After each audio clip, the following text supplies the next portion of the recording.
저희들이 아버지 하나님을 알기 전부터 먼저 저희들을 사랑하신 놀라운 사랑과 은혜의 하늘아버지, 주님의 성일 이 존귀한 날에 저희들 주님과 만나고 주님께 더 가까이 가고자 이 시간 주님 앞에 머리를 숙였습니다.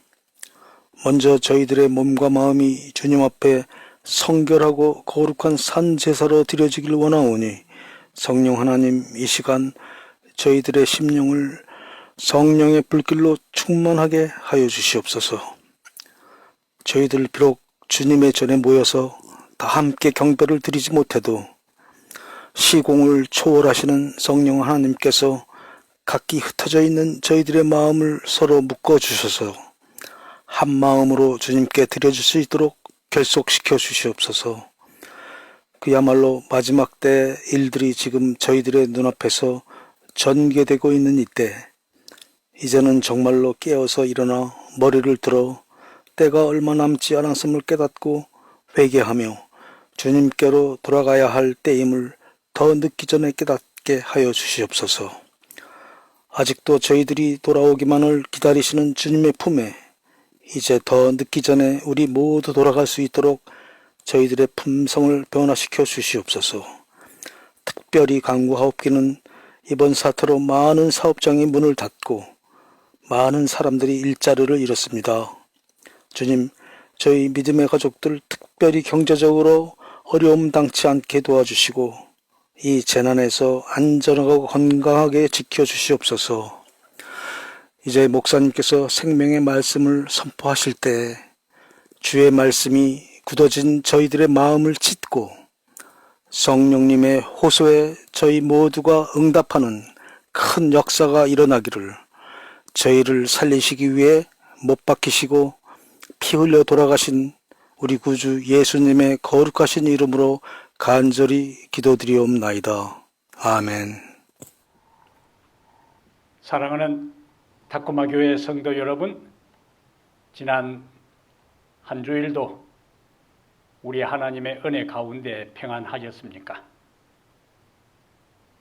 아름다운 이 안식일, 우리 하나님의 거룩한 성령이 우리들 각 가정과 삶의 현장에 함께 모여 예배 드릴 때와 똑같은 은혜로 우리 모두에게 충만히 임재하시기를 간절히 기도합니다. 오늘은 에스더 5장 9절부터 14절의 말씀을 함께 보겠습니다. 에스더 5장 9절부터 14절.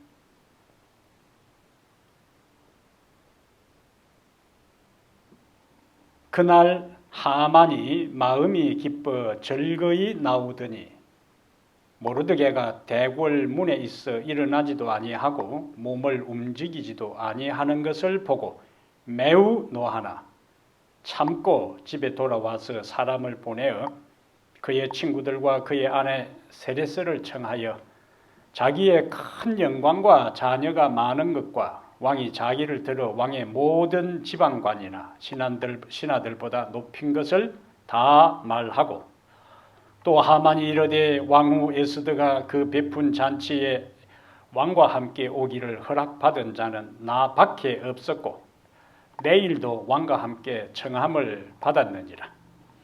그러나 유다 사람 모르드게가 대궐 문에 앉은 것을 보는 동안에는 이 모든 일이 만족하지 아니하도다 하니 그의 아내 세레스와 모든 친구들이 이르되 높이가 50규빗 되는 나무를 세우고 내일 왕에게 모르드게를 그 나무에 매달기를 구하고 왕과 함께 즐거이 잔치에 가소서 하니 하만이 그 말을 좋게 여기고 명령하여 나무를 세우니라.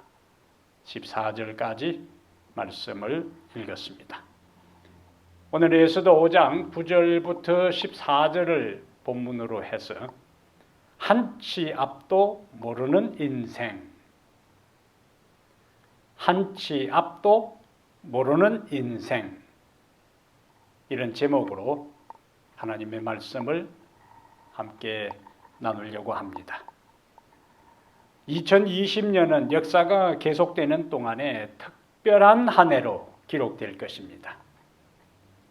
그동안 인류는 첨단 과학을 앞세워 신의 도움이 없이도 살 수 있을 것처럼 기고만장했어요.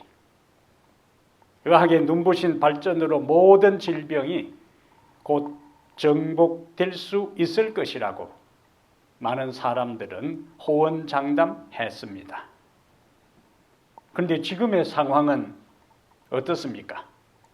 정복은커녕 눈에 보이지도 않는 바이러스와의 힘겨운 싸움을 벌이고 있습니다. 어쩌면 사투를 벌이고 있다고 해도 지나친 말은 아닐 것입니다.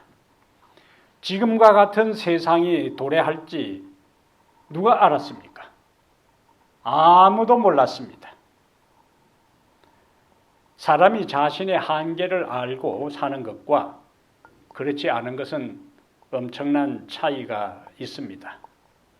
사람은 한치 앞도 모르는 존재라는 사실조차 모를 때 어떻게 사는지가 오늘 본문에 나타나 있습니다. 오늘 본문은 하만이 에스더의 첫 번째 잔치에서 마음이 기뻐 즐거이 나온 후에 구절 시작이 그렇게 되어 있죠. 그녀의 두 번째 잔치의 14절에 즐거이 나아가라는 제안 사이에 있었던 일을 기록하고 있습니다. 하지만 하만이 계획한 대로 상황은 전개되지 않았습니다. 오히려 우리가 아는 대로 모르드게 대신에 그 자신이 장대에 달려 비극적인 최후를 맞이합니다. 전도서 8장 7절에 사람이 장래일을 알지 못하나니 장래일을 가르칠 자가 누구이랴 이렇게 말씀하고 있습니다. 하만은 한치 앞을 볼 수 없는 어리석은 인간이었습니다. 그러면 여러분, 한치 앞도 모르는 인생이라면 어떻게 살아야 할까요? 우리 인생이 한치 앞도 모르는 한계가 있는 연약한 존재라면 어떻게 살아야 하는가? 첫째로 매 순간 하나님을 의지하며 살자. 매 순간 하나님을 의지하며 살자. 지금까지 살아온 삶을 한번 가만히 생각해 보세요. 얼마나 크고 작은 어려움을 우리 모두가 경험하며 지금 여기까지 살아왔습니까? 예상치 못한 실패로 추락했던 순간도 있었습니다. 믿었던 사람에게서 배신당한 아픈 기억도 있습니다. 삶의 희망을 잃고 절망감에 뜬 눈으로 밤을 지새운 적도 있었습니다. 살 길이 막막하고 길이 보이지 않아 자포자기 상태에 빠질 때도 있었습니다. 살아오는 동안 힘들지 않은 때가 있었는가? 없었습니다.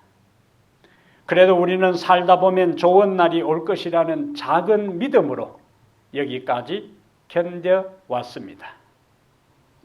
인생에는 행복한 때가 있다면 불행한 때도 있습니다.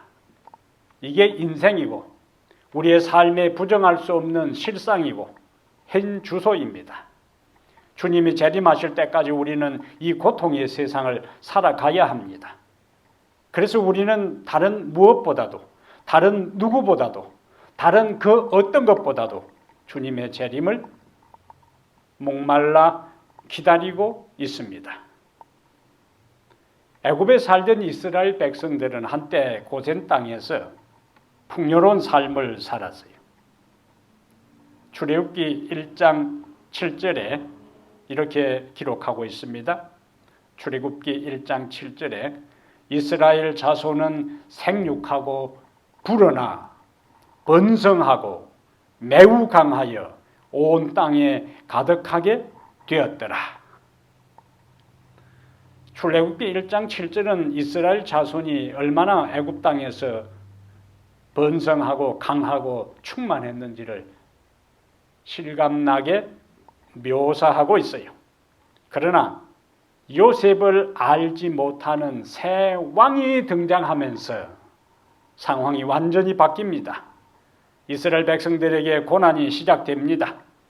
애굽 왕은 남자아이가 유대인에게 있어서 남자아이가 태어나면 산파들을 시켜서 현장에서 죽이도록 명령했고 그것도 실패하자 이번에는 남자아이가 태어나면 나일강에 버리도록 명령합니다. 유대인들은 민족이 멸절될 심각한 위기를 만납니다. 그들이 그와 같은 민족이 멸절될 위기를 만날지 전혀 예상하지 못했어요. 아무도 그와 같은 위기 도래를 생각하지 못했습니다. 사실 그들은 좋은 시절 동안 하나님 찾는 것을 등한히 했어요. 그러다가 막상 다시 고난이 그들에게 닥칠 때에 고난 중에 하나님을 찾기 시작합니다. 고난 중에 그들이 하나님을 찾는 것이 출애굽기 2장 23절에 이렇게 기록되어 있습니다. 출애굽기 2장 23절부터 25절에요. 출애굽기 2장 23절부터 25절. 여러 해 후에 애굽 왕은 죽었고 이스라엘 자손은 고된 노동으로 말미암아 탄식하며 부르짖으니 그 고된 노동으로 말미암아 부르짖는 소리가 하나님께 상달된지라. 하나님이 그들의 고통 소리를 들으시고 하나님이 아브라함과 이삭과 야곱에게 세운 그의 언약을 기억하사 하나님이 이스라엘 자손을 돌보셨고 하나님이 그들을 기억하셨더라. 2장 23절부터 25절의 이 말씀 가운데 하나님이 자그만치 5번이나 언급됩니다. 뭘 의미할까요? 그들의 고통 소리를 들으신 분도 하나님이시고 그들의 부르짖는 소리를 들으신 분도 하나님이시고 하나님과 그들 사이에 언약을 맺으신 것을 기억하신 분도 하나님이시고 그들을 돌보시는 분도 하나님이시고 그들을 기억하신 분도 하나님이시고 결국에 모든 문제의 해답은 모든 문제를 해결하는 유일한 분은 하나님이라는 사실을 그 짧은 세 구절 가운데 5번이나 반복해서 하나님이라고 하면서 언급을 하고 있어요.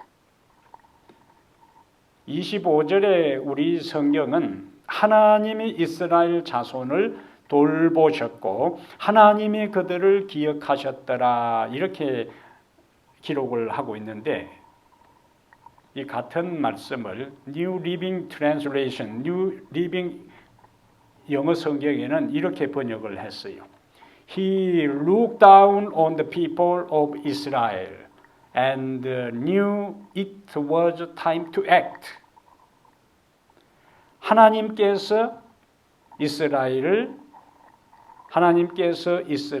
하늘에서 굽어 살피시고 그리고 그가 행동할 시간이 왔다는 것을 알았다. 하나님께 이스라엘 백성들의 부르짖는 소리와 울부짖는 소리와 탄식하는 소리와 간구하는 소리를 들으시고 이제 내가 하늘에 가만히 있어서는 안 되겠구나. 이제 내가 나설 때다. 이제 내가 간섭할 때다. 이제 내가 이스라엘을 도와줄 때다. 이제 내가 이스라엘을 애굽에서 그 고통 중에서 그 고난 중에서 그 아픔과 갈등과 고민 중에서 구원하기 위해 내가 행동해야 할 때라는 사실을 하나님께서 아셨다. 그렇게 번역을 하고 있습니다. 그럼 하나님께서 어떻게 움직이기 시작하셨는가? 모세가 그 당시에 미디안 광야에서 양을 치고 있을 때에 이제 하나님은 행동하기 시작합니다. 움직이기 시작합니다. 모세를 부릅니다. 출애굽기 3장 7절에 여호와께서 이르시되 모세에게 이야기합니다. 내가 애굽에 있는 내 백성의 고통을 분명히 보고 그들이 그들의 감독자로 말미암아 부르짖음을 듣고 그 근심을 알고 내가 내려가서 그들을 애굽인의 손에서 건져내고 그들을 그 땅에서 인도하여 아름답고 광대한 땅, 젖과 꿀이 흐르는 땅, 고 가나안 족속, 헷 족속, 아모리 족속, 브리스 족속, 히비 족속, 여부스 족속의 지방에 데려가려 하노라. 이제 가라.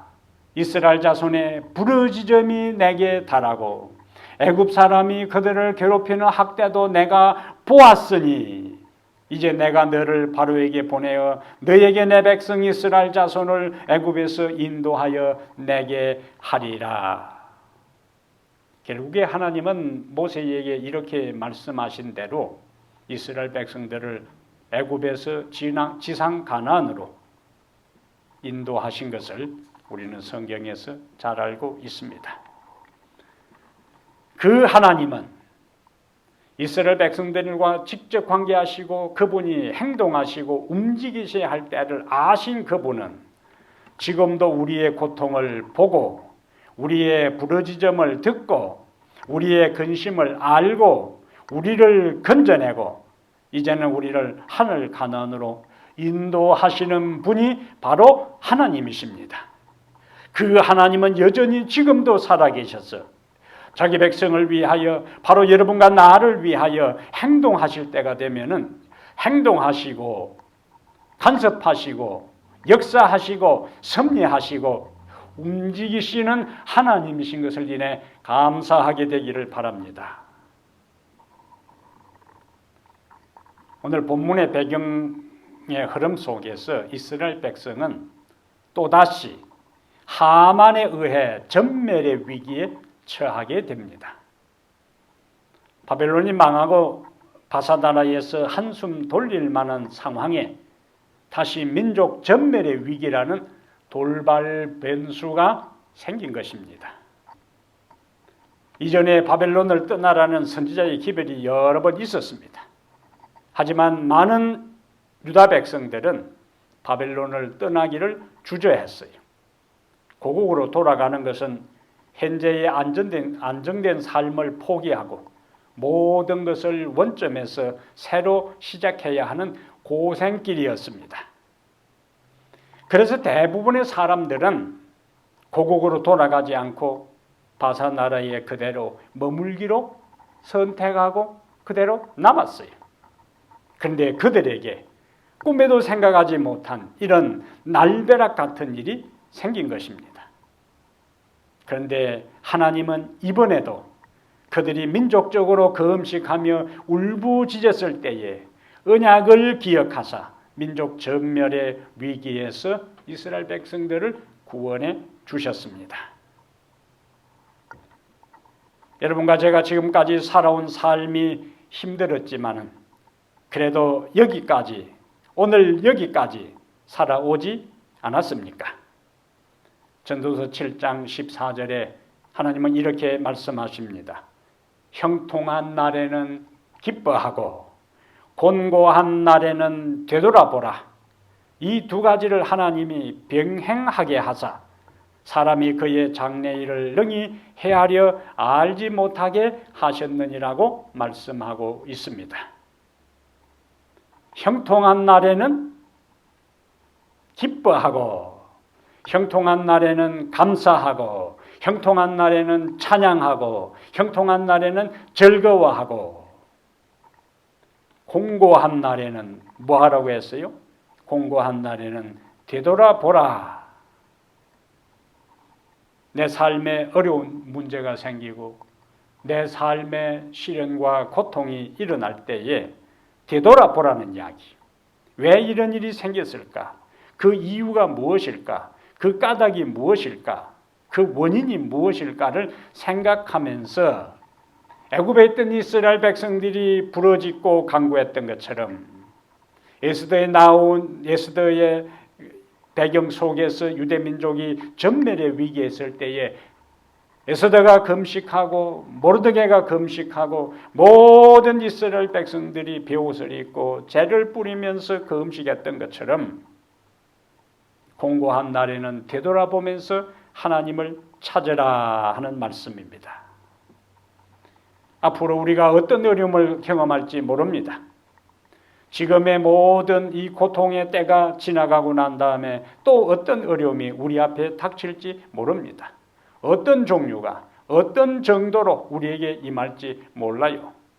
그러나 그분은 한결같이 우리를 사랑하시고 여전히 우리와 함께 하시면서 변함없는 능력으로 위기에서 우리를 구원하여 주실 것입니다. 시편 48편 14절에 이 하나님은 영원히 우리 하나님이시니 그가 우리를 죽을 때까지 인도하시리로다. 시편 48편 14절 이 하나님은 영원히 우리 하나님이시니 그가 우리를 언제까지요? 죽을 때까지 인도하시리로다. 얼마나 든든합니까? 얼마나 분명합니까? 얼마나 확실합니까? 얼마나 우리에게 위로가 되고 얼마나 우리에게 용기가 됩니까? 이 하나님은 영원히 우리 하나님이시니 그가 우리를 죽을 때까지 인도하시리로다. 이 말씀 붙잡고 이 말씀 믿고 이 말씀 가슴에 간직하고 우리의 남은 삶을 살아가게 되기를 축복합니다.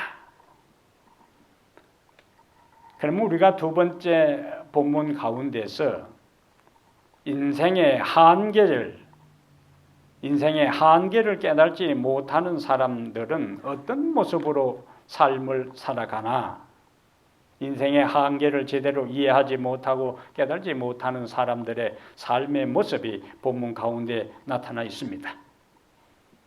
다시 에스더 5장 10절부터 12절에 하만이 이제 잔치집에서 기분 좋게 돌아오다가 모르드게를 만납니다. 그리고는 이제 10절에 보면은 모르드게가 아무 반응을 하지 않은 것을 기분이 매우 상하고 나빴지만은 참고 집에 돌아와서 사람을 보내어 그의 친구들과 그의 아내 세레스를 청하여 뭘 이야기하지요? 11절에 자기의 큰 영광과 자녀가 많은 것과 왕이 자기를 들어 왕의 모든 지방관이나 신하들보다 높인 것을 다 말하고, 또 하만이 이르되 왕후 에스더가 그 베푼 잔치에 왕과 함께 오기를 허락받은 자는 나밖에 없었고 내일도 왕과 함께 청함을 받았느니라. 인생의 한계를 깨닫지 못하고 한치 앞도 내다볼 수 없는 인생들이 살아가는 모습은 하나님께 감사하지 않고 교만하게 자기 자랑에 빠집니다. 하나님께 감사하지 않고 자기 자랑에 빠지는 인생은 인생의 한계를 깨닫지 못하는 사람들이 살아가는 삶의 모습입니다. 에스더가 베푼 잔치에 참석했던 하만은 집에 돌아와 친구들을 불러 모읍니다. 그리고 아내를 불러서 자랑을 늘어놓기 시작합니다. 자신의 큰 영광과 자녀가 많은 것을 자랑해요. 그는 10명의 아들이 있었습니다. 9장 7절부터 10절과 12절에 보면은 하만의 아들이 자그만치 10명이었습니다. 고대 세계에서 아들은 그 가정의 가장 든든한 기둥이고 버팀목이었고 자랑거리였어요. 노동력이었고 국가로 치면은 군사력의 상징이었기 때문에 고대 세계에 있어서 남자는 가정의 중심이었습니다. 하만은 또한 왕이 자신을 정치적으로 높인 것과 왕후가 자신만을 잔치의 기빈으로 초청한 특권을 자랑합니다. 에스더가 배설한 잔치에 참석하고 집에 돌아올 때 하만이 얼마나 기분 좋았을까요?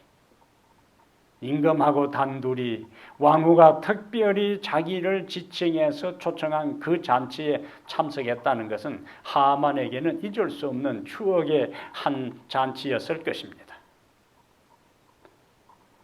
게다가 그는 왕의 절대적인 신임을 받습니다.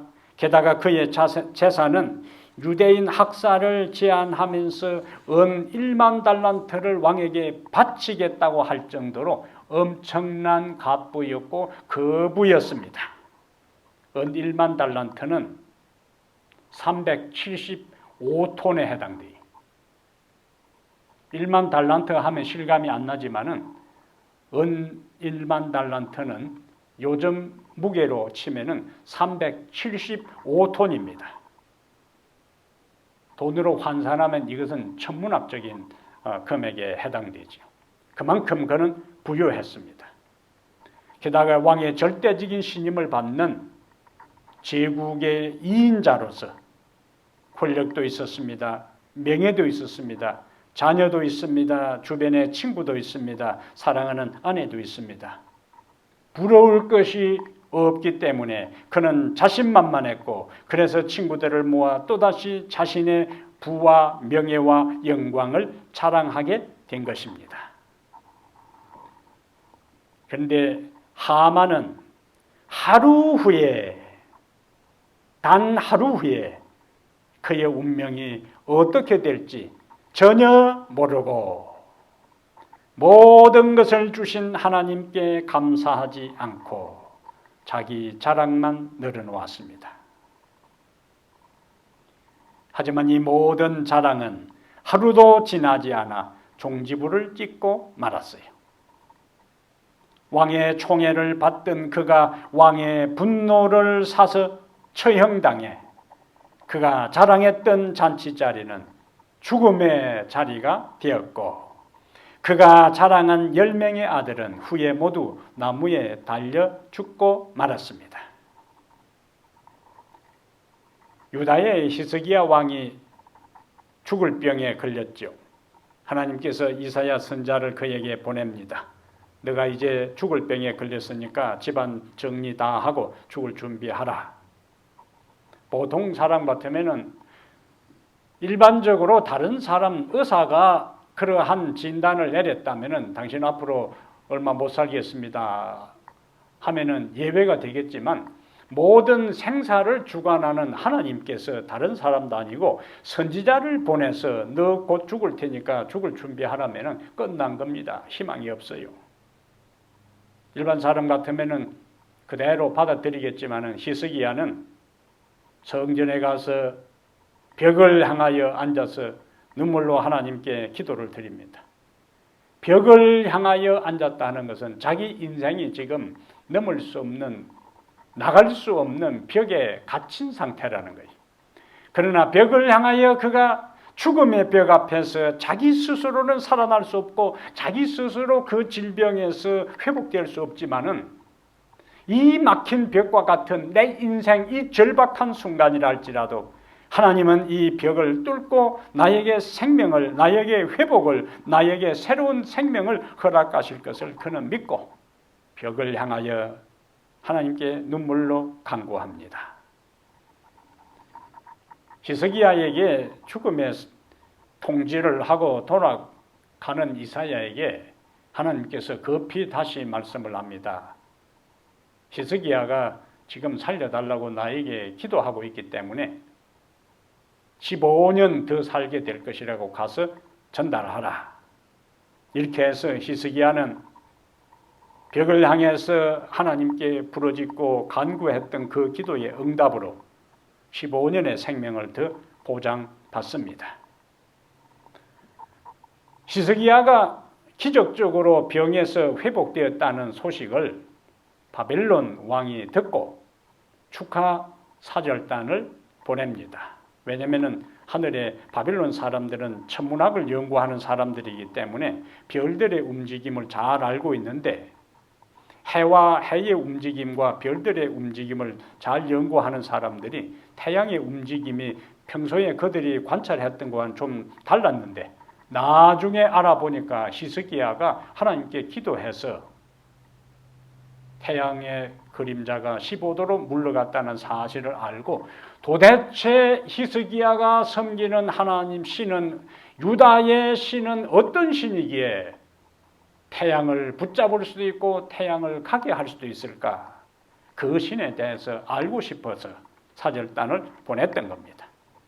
히스기야 왕은 살아계신 하나님과 창조주 하나님과 천지 만물을 당신의 장중에서 주관하시는 능력의 하나님을 높이고 증거하고 알릴 수 있는 절호의 기회를 잡은 겁니다. 그런데 히스기야는 하나님을 높이는 대신에 왕궁의 보물창고를 하나하나 사절단들에게 왕궁의 무기고를 모두 다 바벨론 사신들에게 다 보여주면서 뭐 했을까요? 자랑했어요.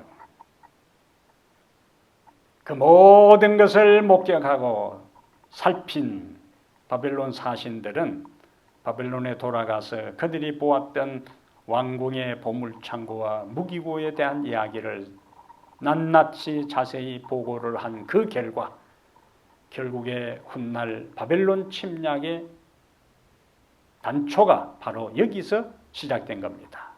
그리하여 유다 왕국의 멸망으로 이어졌어요. 하나님을 높이지 않고 자기를 자랑한 것의 결말이요 마지막 모습입니다. 뉴욕의 세계무역센터 빌딩은 처음에는 뉴욕과 뉴저지 항만청에서 공동 관리를 했습니다. 그런데 공기업으로 관리를 하다 보니까 제대로 이윤 창출이 안 돼서 민간 기업으로 넘겼는데 미국 회사인 실버스타인과 호주의 웨스트필드라는 두 거대한 회사가 세계 무역센터 쌍둥이 빌딩 관리권을 땄습니다. 두 회사는 뉴욕과 뉴저지 항만청과 99년간 장기 임대 계약을 하고 임대료로 32억 달러를 지불했어요. 그리고는 쌍둥이 빌딩의 관리권을 넘겨받았습니다. 32억 달러는 3조, 우리 한국 돈으로는 3조 원이 넘는 어마어마한 돈입니다. 이 실버스타인의 오너인 레리 실버스타인은 뉴욕의 부동산 갑부였고 호주의 웨스트필드 설립자인 프랭크 로이라는 사람 역시 호주에서 두 번째 가는 갑부였습니다. 그런데도 그들의 욕망은 세계 금융의 중심지인 뉴욕의 그 쌍둥이 빌딩을 소유하기 위해서 구입하기 위해서 했지만은 구입은 불발로 끝나고 그것을 관리하는 관리권을 99년 동안 하도록 계약을 체결한 것입니다. 그런데 그 건물은 우리가 아는 대로 그 쌍둥이 빌딩은 그들이 계약을 완료한 6주일 후에 2001년 9월 11일 테러리스트들에 의해 폭삭 주저앉고 말았습니다. 그들은 자기들의 분야에서 엄청난 돈을 모은 갑부였지만은 그 건물이 6주 후에 생각지도 않은 기상천외한 방법으로 비행기와 충돌되어서 붕괴될 것은 꿈에도 생각하지 못한 것입니다. 그것이 인간의 한계였어요. 그들은 한 치 앞도 내다볼 수 없는 연약한 인간들이었습니다. 성경은 야고보 4장 13절 14절에 이렇게 우리에게 권면하고 있습니다. 야고보 4장 13절의 말씀은 직접 한번 찾아보겠습니다. 야고보 4장 13절 14절에 하나님은 우리에게 이렇게 경고합니다. 야고보 4장 13절 14절 들어라 너희 중에 말하기를 오늘이나 내일이나 우리가 어떤 도시에 가서 거기서 1년을 머물며 장사하여 이익을 보리라 하는 자들아. 14절에 어떤 말씀 있죠? 내일 일을 너희가 알지 못하는도다. 너희 생명이 무엇이냐? 너희는 잠깐 보이다가 없어지는 안개니라. 이렇게 경고를 하고 있습니다. 더 나은 내일을 위해 계획을 세우고 열심히 일하는 것은 잘못된 것이 아닙니다. 문제는 인생의 한계를 알고 신앙을 뒷전으로 밀어놓지 말고 열심히 일하라는 거예요. 인생의 한계를 알고 신앙을 뒷전으로 밀어놓지 말고 하나님 안에서 열심히 성실하게 살라는 이야기입니다. 그런데 인생의 한계를 모르고 신앙을 뒷전으로 밀어놓고 눈앞에서 이익을 얻기 위해서 사업에 전념하는 것은 하나님의 뜻이 아니라는 말씀이에요. 14절에 내일 일을 너희가 알지 못하는도다. 너희 생명이 무엇이냐? 너희는 잠깐 보이다가 없어지는 안개라고 말씀하고 있습니다. 잠언 27장 1절에 하나님은 솔로몬의 입을 빌려 이렇게 말씀합니다. 잠언 27장 1절 너는 내일 일을 자랑하지 말라. 내일 일을 뭐 하지 말라고요? 자랑하지 말라. 하루 동안에 무슨 일이 날는지 네가 알 수 없음이니라. 하만은 하루 동안에 그의 인생에 어떤 일이 일어날지를 모르고 자랑했어요. 그러나 하루 만에 그의 인생은 끝났습니다. 너는 내일 일을 자랑하지 말라. 하루 동안에 무슨 일이 날는지 네가 알 수 없음이니라. 성경은 반복해서 자랑하지 말라고 말씀합니다. 그런데 또 다른 하나님께 말씀은 하나님께서 우리에게 자랑할 것을 또 말씀하고 있는데 갈라디아 6장 14절에는 우리가 자랑할 것을 이렇게 기록하고 있습니다. 갈라디아 6장 14절 여기 자랑할 것이 있습니다. 바울의 간증이고 바울의 고백이고 바울의 외침입니다.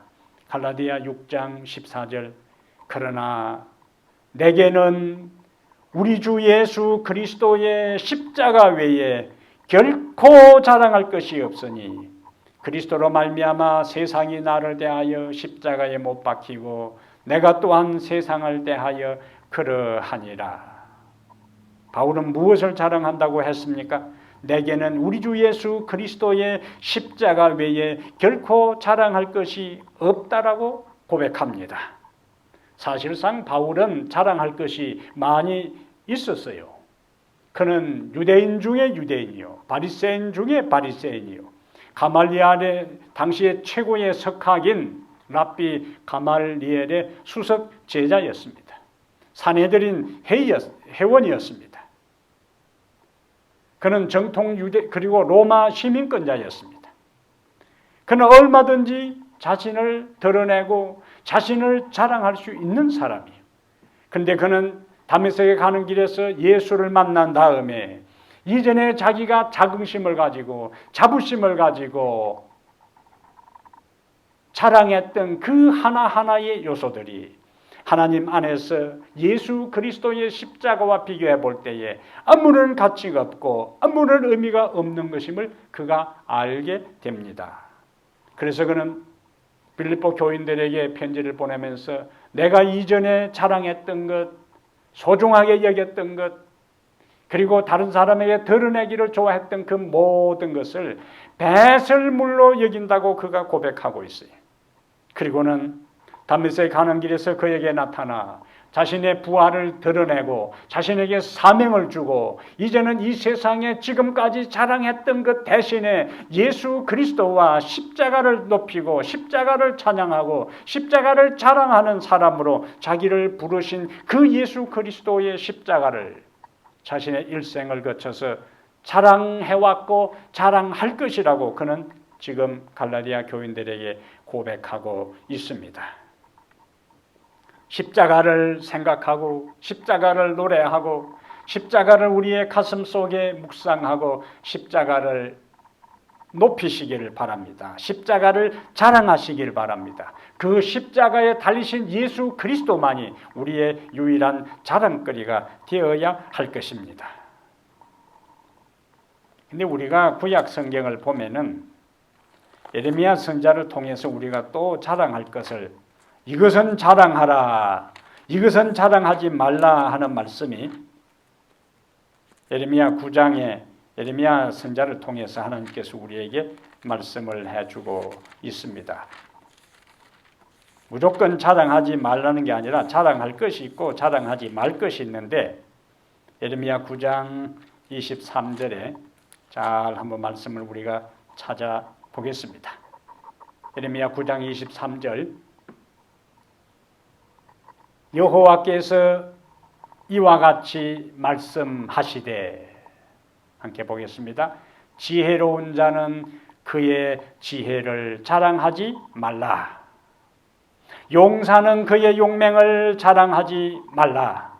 부자는 그의 부함을 자랑하지 말라. 지금까지는 다 자랑하지 말라는 말씀이에요. 지혜도 자랑하지 말고 용맹도 자랑하지 말고 부함도 자랑하지 말라.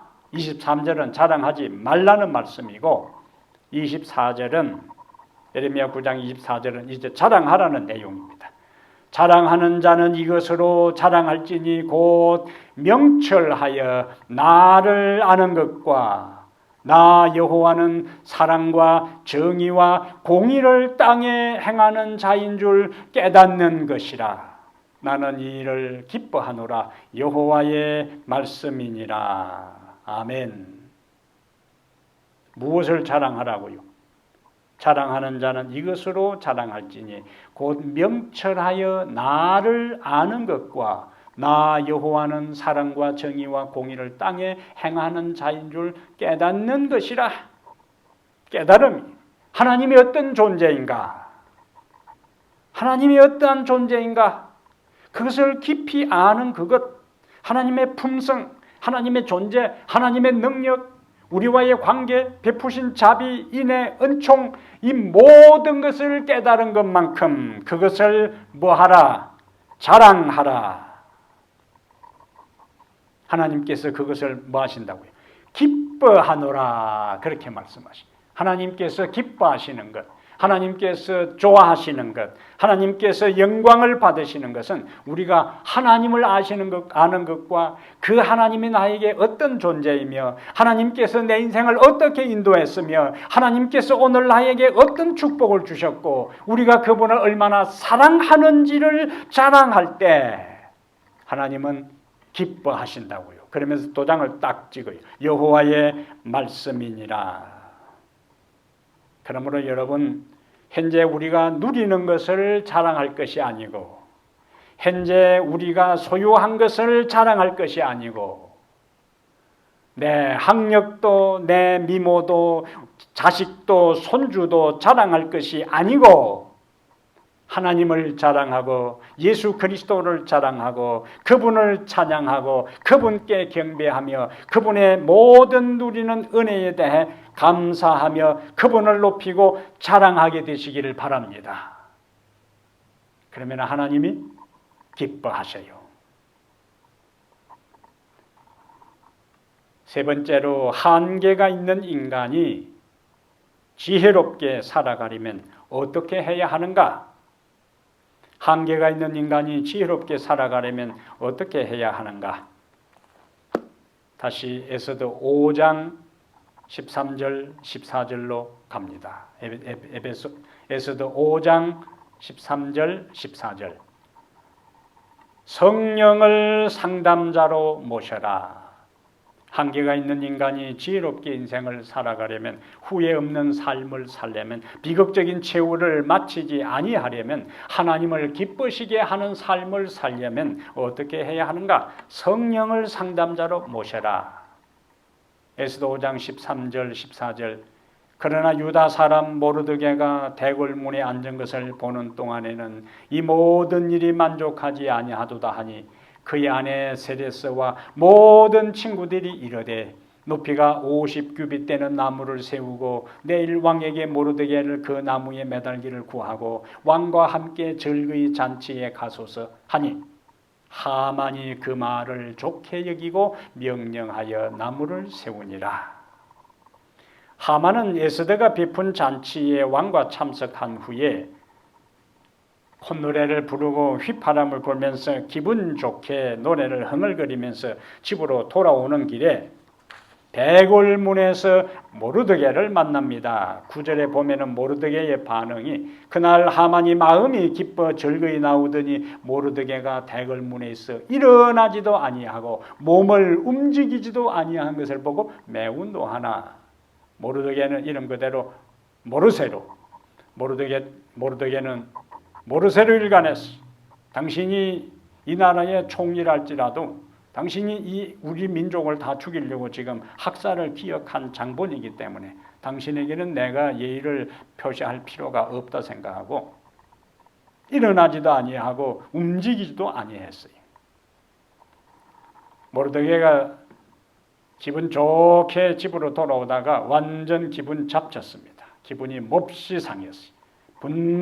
매우 분노했어요. 그래서 집에 와서 이야기를 합니다. 자기의 영화를 다 자랑을 한 다음에 13절에 그러나 유다 사람 모르드게가 대궐문에 앉은 것을 보는 동안에는 이 모든 일이 만족하지 아니하도다. 기분 잡치고 기분 나쁘다는 이야기. 이 말을 들은 그의 아내 세레스와 모든 친구들이 이구동성으로 제안한 것이 무엇입니까? 자기의 교만과 불만을 토로하는 친구와 남편을 위해 이들이 무슨 말을 하고 있습니까? 무엇을 제안했습니까? 50규빗 되는 약 25m 되는 높은 나무를 세우고 매일 왕에게 모르드게를 그 나무에 달기를 구하라고 제안을 합니다. 그런 후에 왕과 함께 절거의 잔치에 나아가라고 상담을 해줍니다. 하만은 악한 조언 때문에 결국 잘못된 결정을 내립니다. 그들은 그의 교만을 부추기고 타인을 쉽게 처치하도록 무자비한 조언을 했습니다. 그 결과가 무엇입니까? 모르드게를 달려고 한 장대에 나중에 하만이 달려서 최후를 마칩니다. 하만의 아내와 친구들은 잘못된 권유를 통해 하만을 궁지로 몰아넣는 장본이 되고 만 것입니다.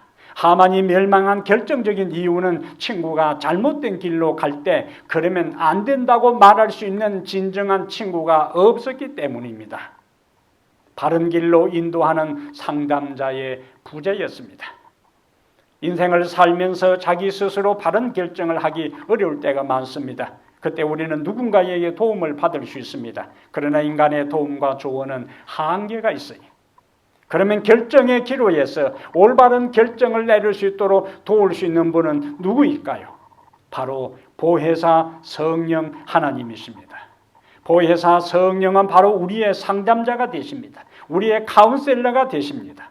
이분이 우리가 기도하고 말씀을 가까이 할 때 바른 길로 인도하십니다. 이사야 30장 21절에 내 뒤에서 말소리가 있어 이르기를 이 길 너희는 이리로 행하라. 이 길이 정론이 이리로 행하라고 우리에게 마음의 내밀한 세미한 음성으로 우리의 갈 길을 그분이 말씀해 주십니다. 지금 우리 모두는 힘든 시대를 살아갑니다. 앞으로 세상이 어떻게 될지 불안에 떨고 있습니다. 이때에 우리에게 주시는 하나님의 위로와 격려의 말씀이 있습니다. Y자서전 183페이지, 184페이지에 우리가 현 위치에 이르기까지 한 걸음 한 걸음씩 전진하며 여행한 우리의 과거 역사를 회고해 볼 때 나는 하나님을 찬양하라고 말할 수 있다. 주님께서 행하신 역사를 바라볼 때 나는 경탄과 우리의 인도자이신 그리스도께 대한 확신으로 충만해진다. 우리는 주님께서 우리를 인도해 오신 길과 우리의 과거 역사를 통해 주신 그분의 가르침을 잊어버리는 것 외에는 미래에 대하여 두려워할 것이 전혀 없다. 아멘. 사랑하는 여러분, 한치 앞을 모르는 인생이라면 어떻게 살아야 할까요? 매 순간 그분을 의지하고 살아가게 되기를 바랍니다. 자신이 누리는 것과 소유한 모든 것을 주시고 또 누리게 하시는 그분을 높이며 경배하는 삶을 살게 되기를 바랍니다. 또한 우리를 구원하시기 위해 십자가에 달리신 그리스도와 그리스도의 십자가를 자랑하게 되기를 바랍니다. 우리가 매 순간 말씀과 기도로 주님을 가까이 할 때에 보혜사 성령께서 우리의 상담자가 되사 하나님의 뜻을 따라 살아갈 수 있도록 우리와 함께 하시면서 도와주실 것입니다. 이런 은혜가 여러분 모두에게 함께 하시기를 주님의 이름으로 축복합니다. 아멘. 함께 머리 숙여 기도합니다. 하늘에 계신 우리 하나님 아버지, 어렵고 힘든 이 세상 가운데서도 지난 한 주간 우리의 모든 성도들과 가정을 보호하시고 지켜주시며 믿음에 이탈되지 아니하고 오늘 거룩한 날을 기억하여 살아계신 하나님 앞에 성령의 인도를 따라 예배할 수 있도록 축복해 주시니 감사합니다. 하나님, 우리가 이 세상을 살아갈 때 매 순간순간 하나님만을 절대적으로 의지하며 살아가게 해 주시옵소서. 오늘 내가 직면하고 오늘 내가 맞닥뜨린 문제들이 아무리 불가능하고 어려운 난제라 할지라도 하나님을 향하여 울며 간구하고 부르짖을 때 주님은 우리의 고통 소리를 들으시고 우리의 눈에 흐르는 눈물을 보시고 행동하실 때를 파악하시고 우리의 삶에 간섭하셔서 문제를 해결해 주시고 은혜를 베푸시는 주님이심을 저희들이 고백합니다. 우리 하나님, 오늘 우리가 누리는 모든 것에 대해 자랑하지 않게 하시고 예수 그리스도의 십자가의 은혜와 사랑을 자랑하게 하시며 하나님이 어떤 분이시고 그 하나님이 우리의 인생에 얼마나 놀라운 축복과 은혜를 주셨는지를 높이고 경배하고 찬양하고 자랑하게 해 주시옵소서. 삶을 살아갈 때에 여러 가지 혼란한 가운데 결정의 기로에 놓일 때가 있습니다. 주 하나님이시여 거룩한 영을 우리에게 보내셔서 후회 없는 결정이 되게 하시고 올바른 분별력을 가지고 결정해서 우리 하나님께 영광이 되고 우리의 삶에 유익이 되는 올바른 결정을 내릴 수 있도록 매 순간순간 다윗처럼 여호와께 묻고 성령의 인도를 따라 살아가는 저희들 되게 하옵소서. 앞으로 우리가 이 세상을 살아갈 때 어떤 어려움을 우리가 만난다 할지라도 지나간 과거에 하나님께서 역사하시고 섭리하신 것을 잊어버리는 것 외에는 우리의 미래에 대해 아무것도 두려워할 것이 없다는 너무나 분명하고 너무나 명확하고 너무나 확실한 말씀을 주셨사오니 이 말씀 의지하고 당당하게 가슴을 펴고 거친 세상을 향하여 십자가 깃발 높이 들고 나아가는 승리자 되게 하여 주시옵소서. 우리 주 예수님 이름으로 간절히 기도하옵나이다. 아멘.